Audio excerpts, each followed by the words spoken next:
एक गांव में रामू नाम का गरीब किसान रहता था। उसके पास बस एक छोटा सा खेत था। दिन रात मेहनत करता, लेकिन फिर भी पेट भर खाना मुश्किल था। एक साल सूखा पड़ा, फसल बर्बाद हो गई। हार मानने के बजाय रामू ने दूसरे गांव जाकर मजदूरी की, पैसे बचाए और फिर से खेत में मेहनत शुरू की।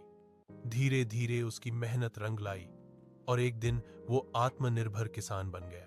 रामू एक छोटा सा किसान था जो अपने गांव के बाहर खेतों में रहता था। उसके पास ज्यादा जमीन नहीं थी, लेकिन वह मेहनती और ईमानदार था।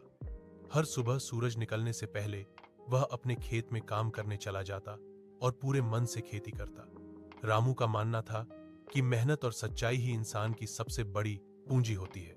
एक साल गांव में भयंकर सूखा पड़ा। बारिश नहीं हुई, फसलें सूखने लगी और किसान बहुत परेशान हो गए। एक दिन खेत जोतते समय रामू को जमीन में दबा हुआ एक छोटा सा थैला मिला। जब उसने उसे खोला तो उसमें चमकते हुए बीज थे। तभी एक बुजुर्ग वहां आए और बोले, ये बीज बहुत खास है।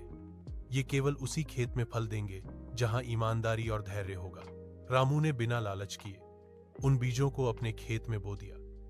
वह रोज समय पर पानी देता, खेत की देखभाल करता और मन से मेहनत करता रहा। धीरे धीरे उसके खेत में हरी भरी फसल उगाई। यह देखकर कुछ लोग जलने लगे। उन्होंने चोरी करने और गलत तरीकों से फसल पाने की कोशिश की। जब कटाई का समय आया तो रामू की फसल लहलहा रही थी, लेकिन जो लोग बेईमानी कर रहे थे उनकी फसल बर्बाद हो गई। वही बुजुर्ग फिर आए और बोले कि ये बीज मेहनत और सच्चाई की परीक्षा थे। रामू ने अपनी अच्छी फसल से जरूरतमंदों की मदद की।